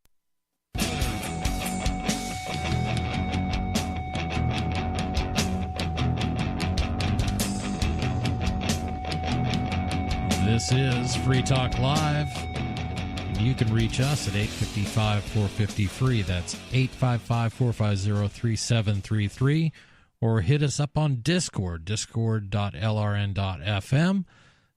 All you need is a high-speed internet connection, a decent mic, and a little bit of software loaded on your smartphone or on your laptop, and you will sound like you are here in the studio with us. And the us in studio tonight is myself, Chris. Hey, it's Ian. And Rich Paul. And we've been talking about, and I think we should continue with this discussion briefly. Yeah, well, we didn't even start it. Yeah. I was reflecting on the Free State Project as an organization and over the break, and I was thinking, the Free State Project and the Libertarian Party to some extent fits into this category. Is an organization where it's kind of like your dumb friend, where you like him, but he's kind of dumb, and sometimes he just says and does inexplicably stupid things. Okay. But you still like the guy, and you feel kind of bad for him. And, he is out there, like, sweeping up his little corner of the world and doing something useful, so you can't say he's a waste of skin. Right. He's just, your dumb friend. And you tolerate him for his foibles, and, if he gets in his way, you go around him because he's dumb. Yeah. And so I still love the Free State Project. I still love the Libertarian Party, but both of them give me facepalm moments sometimes, and this is one of them. This is like the whole treatment of Ian has reminded it. I mean, it's the same kind of feeling I had when I looked up from the Ron Paul 2008 campaign and said, oh, the Libertarian Party had a convention. They nominated who? Bob Barr? Oh, my God. Why didn't I pay attention? Speaking of facepalm moments. Yeah. Yeah, it's a big one. And I don't know. To me, it's another reason I love the idea of decentralization, that you really do need to, we have to break this idea that any organization, whether it's Libertarian Party or the Free State Project Board of Directors or political parties, can absolutely direct the movements of lots of different people or represent their ideals. And that just doesn't happen. And our government doesn't do that. Yeah. Governments in general cannot do that. Yeah. And we also have to keep in mind that imperfect organizations can deliver beneficial results if they're operating in a limited capacity. Like, right. I still want the Free State Project to continue to exist and continue to bring people to New Hampshire, and I will continue my attempts to bring people to New Hampshire in my own right. Yep. Right. Yeah. Doing that. I mean, that's exactly what it is. And I really want, if somebody sends me, $500 or $1,000 to set it up, I want to start a new project, and I want to call it the Live Free or Die Project. Okay? And this is what the Live Free or Die Project would be. It's a bunch of New Hampshire residents asking libertarians from all over the country to come and help us preserve our liberty. This is not an invasion from without. This is an invitation from within. Right. And let it operate in the same state as the Free State Project, because what we do will benefit them and what they do will benefit us. But I think we need a separate exodus into New Hampshire besides the Free State Project. I agree completely. We're going to go to the phones where we've got Tom from Detroit. Tom, you're on Free Talk Live. Hey, Ian. Good to hear you again, brother. Hi, Tom. What's on your mind tonight? Well, on my mind tonight is this Julian Assange. He has spent a lot of time in exile, in self-imposed exile, and now they're arresting him or giving him up because the U.S. government wants them to. Yep. What are your thoughts on this? About Assange? Yeah. He's a hero, I would say. Absolutely. I mean, the guy has done so much for, as you were saying earlier, Rich, truth and getting the word out about what these, not just the U.S. government, but governments all around the planet are doing and how corrupt they are. I mean, he's probably one of the most effective journalists in our history. Yeah, I would agree. I put him right up there with Bernstein and who was the other one? I should know his name. Who exposed Nixon?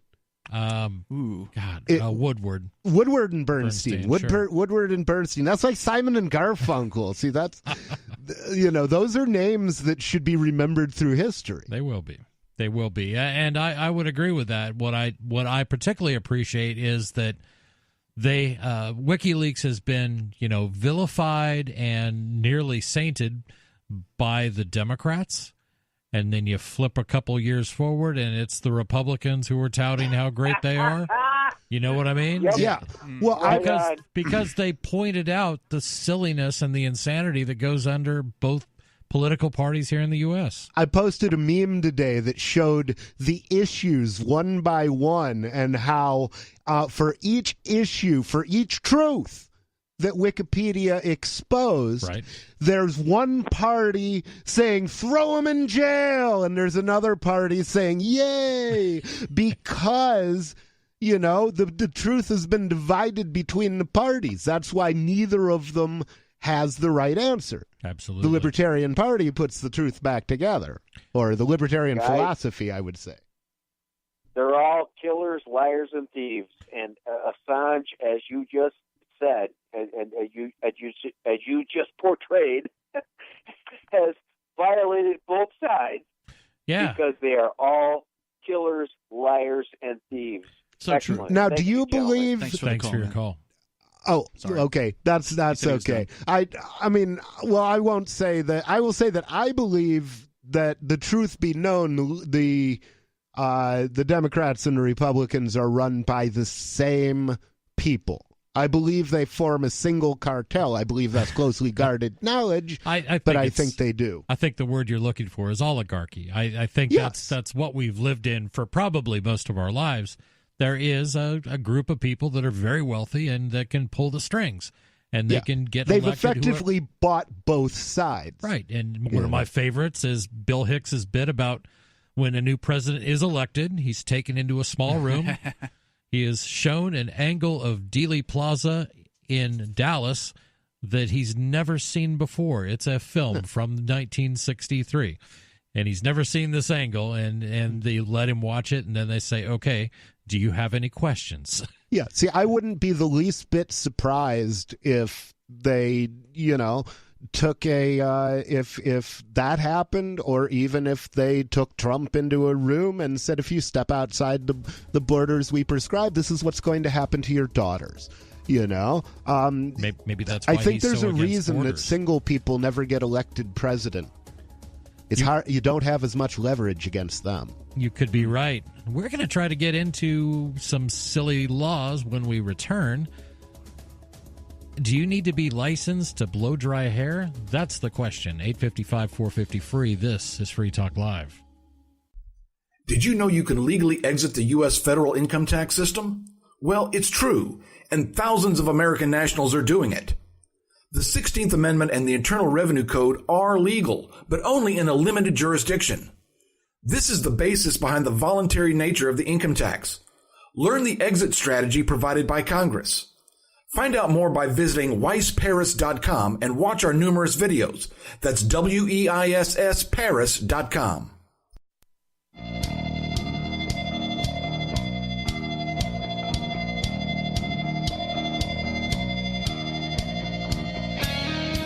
This is Free Talk Live, 855-450-FREE. That's our toll-free number. That's 855-450-3733.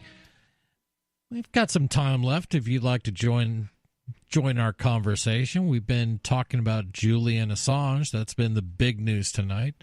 And a few other topics.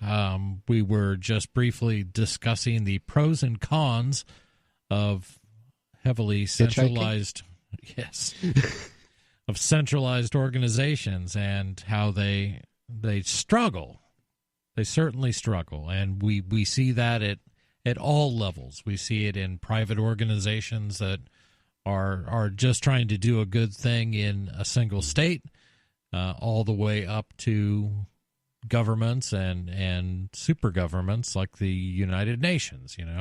It still means that there's going to be somebody in charge who's going to make calls, and those calls are not always going to be representative of everyone involved. In some cases, like you, as a citizen of the United States, most likely, though, our signal is heard all over the world, particularly not in the United States. You are not well represented, despite what you may have heard in civics class.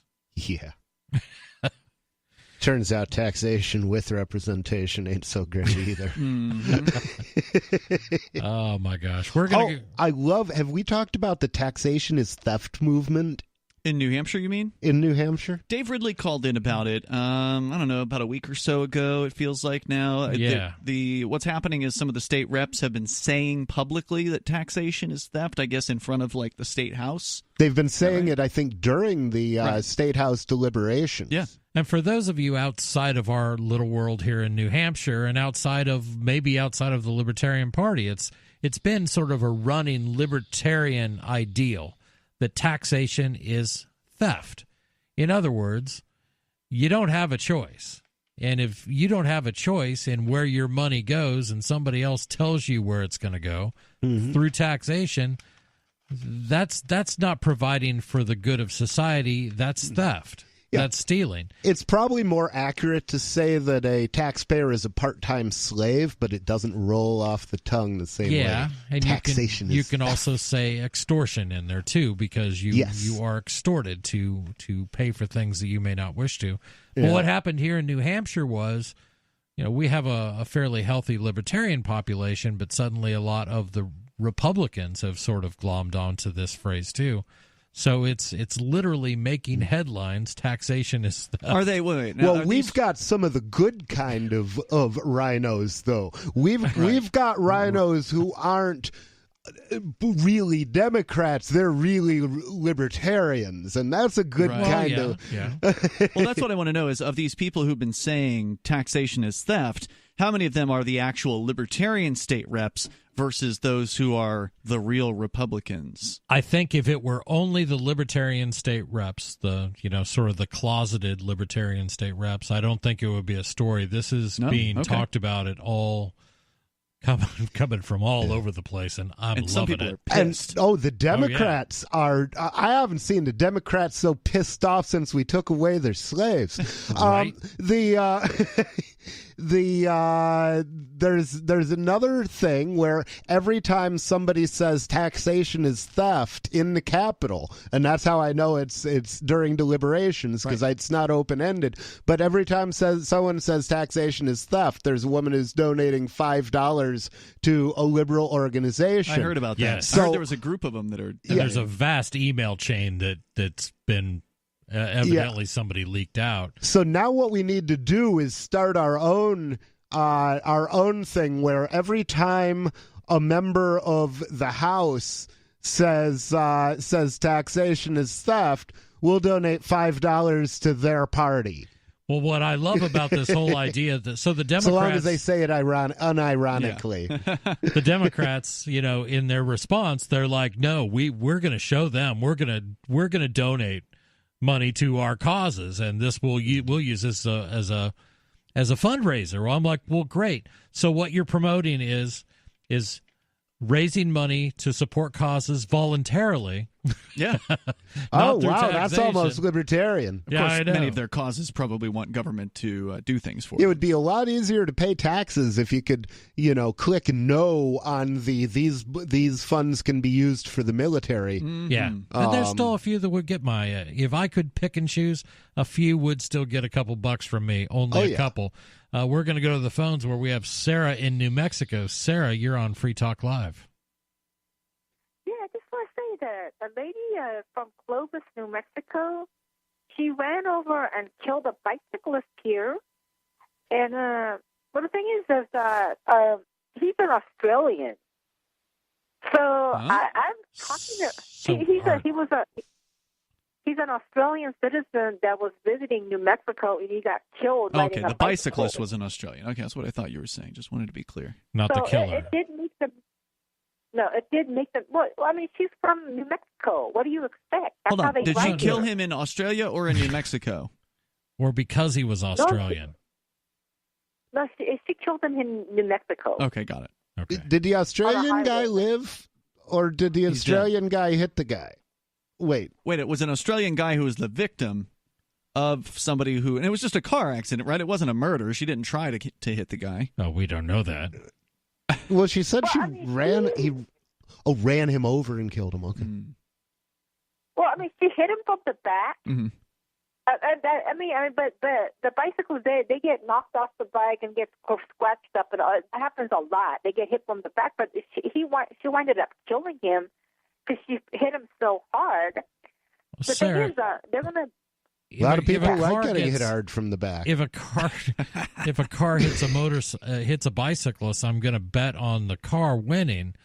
And it's tragic that someone died, but I don't understand for the life of me what him being from Australia has to do with anything. I think she's saying the cars don't kill people, Australians kill people. Or kangaroos. No. Okay, I'm getting to this point is that, they spent like our governor, what, I don't know. They spent millions of dollars on tourism advertisements, and then they come here and they get killed by a car, and they get crippled. She's sad. She's just saddened by the fact that this gentleman was visiting, and he had his life cut short by somebody who was driving. We don't know what happened, as we have discussed with you on previous calls, Sarah.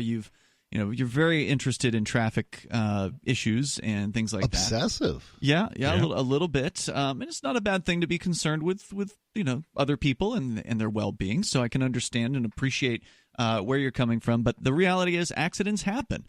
and you put bicyclists nearby 2-ton or 1-ton speeding death machines, and inevitably somebody's going to end up dead at some point. Absolutely. It's tragic, but yeah, I'm sorry to hear that, Sarah. Thank you for your call. Not going anywhere. I mean, I got news for you. As she's pointed out before, she's been watching this automated car thing develop with some level of excitement, but also trepidation, because we all know that if Windows crashes or whatever while this thing's driving around, or whatever operating system they're going to run, or Skynet. What happens? Well, what's worse is what happens if a whole bunch of them fail at the same time. Yeah.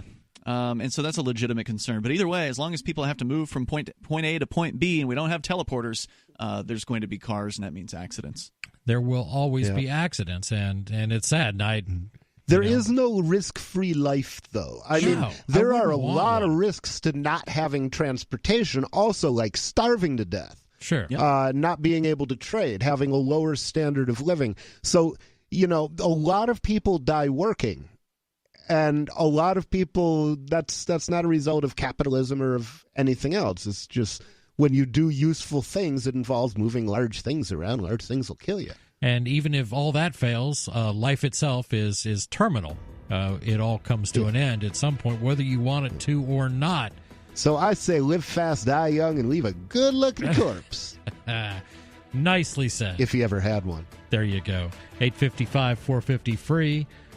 If you ever had a corpse? A good-looking one. Okay. Really? A good-looking one, that's what he's saying. Some things can't be rehabilitated. 855-450-FREE. This is Free Talk Live.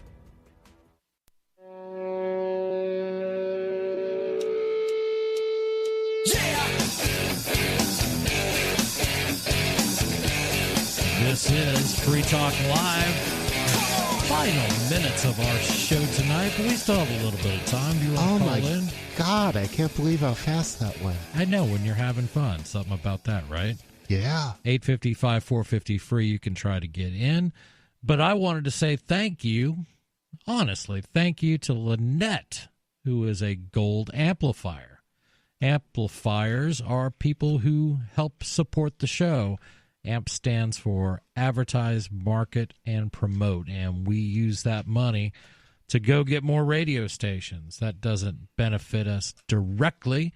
What it does is help get the message of liberty in more ears. The more stations we have, the better it is. So Lynette has basically pledged to give $10 a month, which is pretty cool.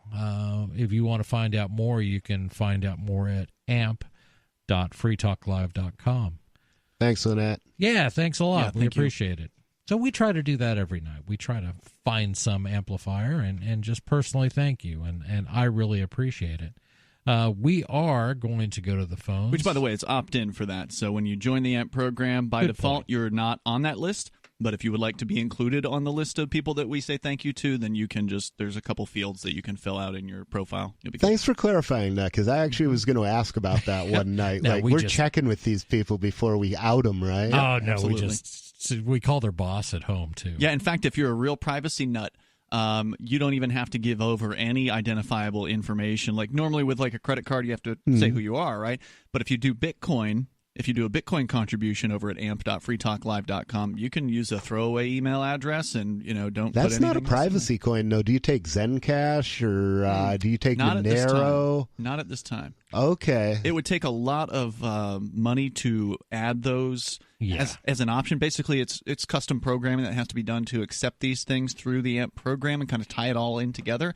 And we hardly ever get Bitcoin contributions, so it is not really worth the time or money to actually hire a programmer to do any of that stuff. And like anything else, and that's nice. It indicates people aren't afraid to know that they're supporting the program. I'm glad of that. Yeah, right. And for a lot of people who will come up against that, well, Bitcoin was supposed to provide 100% privacy and security, and no, it wasn't. Well, exactly. The first answer is no, it wasn't. And second of all, half of that stuff is your responsibility, and if you want a transaction to be really, really secure, then there are ways with Bitcoin to do it. There are ways that are difficult to jump through, a lot of hoops and stuff like that. People for years on darknet marketplaces, thousands upon probably hundreds of thousands, if not millions of transactions occurred using Bitcoin. Right. So there are ways to kind of obscure yourself on the Bitcoin blockchain. So when you open up a Bitcoin wallet for the first time ever and you don't tell anybody that you've opened up a Bitcoin wallet, well, then nobody knows that you have that wallet. It exists. Right. It's public on the blockchain, but whose is it? Right. And now with, the idea that, and this was one of the improvements to Bitcoin, that every time you make a transaction, you're using a new address. It just becomes a whole lot of data for somebody to have to sort through to It can try be to done. identify. They do have forensic Bitcoin people. You can also, though, have multiple wallets. You could. And for example, and you can send money from one wallet you own to another wallet you own through a third wallet that you never use except that. So there are ways to make it secure. You just have to do it. There are coins that do it for you. It takes some thinking. With Bitcoin, it takes some thinking and some planning. Definitely. To do that. And there are costs associated. There are fees if you move things between wallets. True. Yeah, and there's some technologies that are always coming out, and that's what's great about open source projects. Bitcoin is an open source project. Nobody owns the code. But which means it can be copied.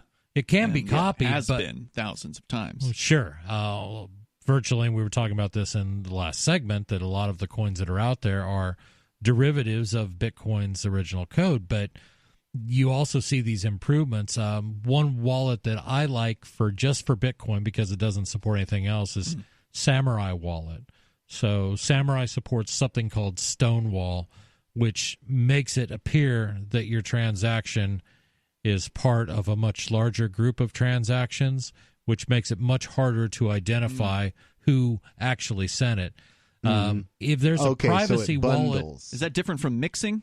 It simulates mixing. Okay. It makes it look like things are mixed, and at some level I think it does mix, but Samurai Wallet, if people are really interested in highly secure Bitcoin transactions, that's the one I would look at. Really, really good. That's Samurai Wallet, SAMOURAI. And we're going to go to the phones. That is a tough one to spell, isn't it? Yeah, they have to Thanks throw for spelling that. Yeah. SAMOURAI.com. SamuraiWallet.com. Because you always want to make sure you get, just as an addendum here, you always want to make sure you get the URL of a crypto wallet correct. Or, I went accidentally to an incorrect Monero website, which... The Monero.org? Yeah, I think it was Monero.org. Get Monero is the actual site. The actual one is Get Monero. Yeah. And it's designed to look just like the real McCoy. And just put in your private keys here. Yeah. Just send to your wallet here. Now the claim to that on that website, when I looked it up after the fact, because I kind of figured it out as I was there, like, wait a minute, that's not the right URL. Right. And usually when you Google the name of the coin, Google will return you the correct first result. So that's a pretty safe way to know that you've gotten to the right way. Like, it uses links, so it's going to return the result that's most linked to. Right. So I hadn't Googled it. I thought I was going from memory, and I got it wrong. Yeah. And not good. It happens. Although I don't Google anything anymore. I dogpile things. Very nice. DuckDuckGo? DuckDuckGo things. Right. I'll DuckDuckGoose things, but I don't Google anything. So you've totally quit. You've given up Google. Pretty much. Wow. It's set. There are a few things I use it for. Basically, there are. I about like on your using. phone? Not on my phone. On my phone is still running Android, so I'm still using Google there, and I use Gmail, but I don't use their search engine, and I'm moving away from that. Yeah, there are a lot of things you can do to protect your privacy, and it's difficult. It takes effort. The easy way is always the insecure way. It's always the way that gives up the most of your privacy. Well, the real way to preserve your privacy is, first of all, have your own email server. Yeah. Okay. I mean, unless the you're average Hillary person Clinton, cannot do that. The average person can do that. But Rich, I mean, come on. The same way that an average person can have a furnace, even though they can't necessarily maintain it themselves. Oh, they're not going to do that. You have to be like a Democratic presidential candidate to be able to run your own email server. If you can't, I do it. If you cannot maintain your own email server, you're going to pay through the nose for some tech person to take care of that for you, because machines, programs, systems, they break down. Yeah. They don't run forever, whether it be a software update issue where they break the software on an update, or whether it be a piece of hardware in the machine just failing. You're going to have to pay. The average person same is true of dishwashers, though. I mean, how often does your computer break down? Well, there are a few and that's what's coming about. Open source solutions where people have done sort of this instant click here to create an email server. Yeah, and it will do it on your home machine. So those things are starting to show up. But email which are is cool projects. Email's open anyway throughout the entire transition. Meaning, after you send your email, it goes through a bunch of different hands, different computers across the internet, all completely plain text, right? Like there's no encryption. Oh yeah, and certainly. But then again, the difference is you're not gathering it all in one place. The other thing is, if that's you mean important, it's not being data mined if it's on your own server. Exactly. If it's not being data mined in the same ways. It's much harder to data mine. You can never render anything completely secure. All you can do is increase the cost of breaching your security. Sure. And there's low-hanging fruit, and then there's... Every locksmith will tell you that, right? Like there's no lock that cannot be picked, cannot be defeated.